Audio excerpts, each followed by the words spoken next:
আসসালামু আলাইকুম সবাইকে জুম্মা মুবারক। কেমন আছেন সবাই? আশা করছি সবাই ভালো আছেন। আজকের ওয়েদারটা আজকে শুক্রবারের দিন, প্রচণ্ড ঠান্ডা। আর আমার হাজব্যান্ড নামাজে গিয়েছে। আর এখানে আমার শাশুড়ি নামাজ পড়ছে। যেহেতু আজকে ঠান্ডা বেশি, এজন্য আমি বলছি যে বেডের উপরেই নামাজটা পড়ে নেন। আর আমি রান্না করছি পোলাও। আমি রাইস কুকারে বেশিরভাগ পোলাও রান্না করি, তাতে আমার পোলাওর পানির মাপটা ঠিক থাকে এবং আমার পোলাওটা অনেক সুন্দর হয়। আপনাদের ভাইয়া খুব পছন্দ করে আমার হাতের পোলাওটা। আর এখানে রান্না করেছি মুরগির মাংস, একটু ঝোল করে রান্না করছি। আর শুধু মুরগির মাংস দিয়ে খাবো তা না, এইখানে রয়েছে বেগুন আর বাটা মাছ, একটু মশলা দিয়ে বড় বড় বাটা মাছ একটু মাখিয়ে রাখছি। এটা আপনাদের ভাইয়া নামাজ পড়ে এসে বলছে ভেজে দিবে। যেহেতু আমার বাসার সাথেই মসজিদ, দেখাতে পারছি না, কাপড় চোপড় আজকে বারান্দায় দেওয়া হয়েছে অনেক।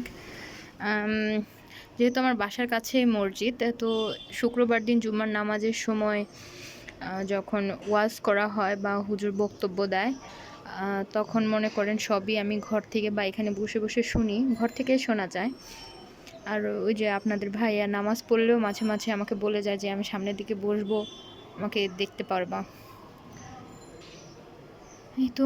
আর প্রচণ্ড ঠান্ডা। আর ওই যে একটা আলসে কাক, ও সারাদিন ওইখানে বসে থাকে। আর ওর সঙ্গী মনে হয় ওই যে ওইখানে, দেখা যাচ্ছে কি না, ওর সঙ্গী ওইখানে বসে থাকে আর ও ওইখানে বসে থাকে সারা দিন। আমি আজকে 1 বছর ধরে ওকে দেখছি, ও এখানেই ঝিম মেরে বসে থাকে।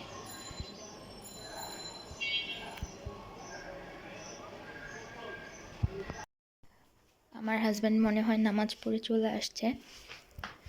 যাই হোক, দেখি।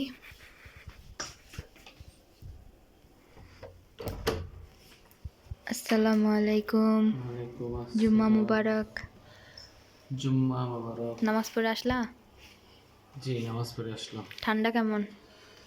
এভারেস্ট। এভারেস্ট চলে নাকি? হ্যাঁ, ঠান্ডা ভালোই। এই তো, এখানে আমার পোলাওটাও হয়ে গেছে। এখন আমি একটু ঘ্রাণের জন্য এখানে একটু হোমমেড ঘি দিয়ে দিব। আমার পোলাওটা যখন হয়ে যায় তখন আমি ঘিটা দিতে পছন্দ করি, যাতে অনেক ফ্লেভারফুল হয়। আর আগে আমি আড়ঙের ঘিটা বেশি ব্যবহার করতাম, এখন আমি এই ঘিটা ইউজ করি। এটা হাতে তৈরি। আর এখন আমি সালাদ কেটে নিব, শসা আর টমেটো। তার মধ্যে একটু দেখিয়ে দিই, দেখেন আমার রাইসটা একদম ঝরঝরা হয়েছে। আমার রাইস কুকারে এই পোলাওটা রান্না করলে অনেক সুন্দর হয় এবং ঝরঝরা হয়, খেতেও খুব মজা লাগে। আমি সালাদ কাটতে কাটতে কিছু কথা বলি। রবীন্দ্রনাথ ঠাকুর বলেছেন, ঘরের জন্য জীবন বন্দি, ঘর করল পর, মনের কাছে শখ বন্দি, আর শখ বলল তুই মর। ঠিক তেমনই প্রত্যেকটা মানুষের জীবনে কিছু না কিছু শখ থাকে। আর সেটা যদি হয় বিবাহিত মেয়েদের ক্ষেত্রে, কোনো নারী হয়তো স্বামীর ভালোবাসা চায়, হয়তো কোনো নারী আবার নিজের পায়ে দাঁড়াতে চায়। জীবনটা তখনই সুন্দর হয় যখন একটা পুরুষ একটা নারীকে বুঝে। প্রত্যেকটা নারী চায় তার স্বামীর ভালোবাসা, একটু যত্ন, আর কখন কি লাগবে সেটা একটু বোঝা। স্বামী স্ত্রীর সংসারে বেশি কিছু লাগে না, শুধু দুজনকে বিশ্বাস এবং ভালোবাসাটা যদি গভীর থাকে, তাহলে মনে হয় সেই সংসারটা কখনো নষ্ট হয় না। অন্যের ভালোবাসা দেখে অনেকে আফসোস করে যে আমার হাজবেন্ড বা আমার বউ কেন ওদের মতো আমাকে ভালোবাসে। যদি এরকম করে আমার স্বামী বা আমার স্ত্রী যদি ভালোবাসতো, তাহলে হয়তো আমি পৃথিবীর সবথেকে সুখী মানুষ হতাম। আমার জানা মতে প্রত্যেকটা সংসারে ভুল বোঝাবুঝি থাকবেই, তবে অন্যেরটা দেখে আফসোস না করে যেটা আপনার সেটাকে আঁকড়ে ধরে বাঁচার চেষ্টা করুন, তাহলে দেখবেন তার থেকে সুখী মানুষ হয়তো আপনি। তাই প্রত্যেকটা সংসারে স্বামী বা স্ত্রী দুজনের সাথে কথা বলুন, গল্প করুন।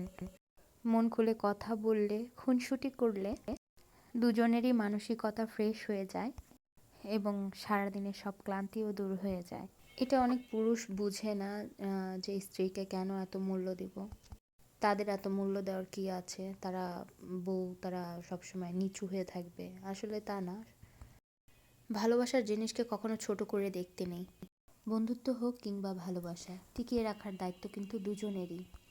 তাই আমি একটা কথা বলবো, অন্যের জীবনে নিজের স্থান খোঁজা বন্ধ করো।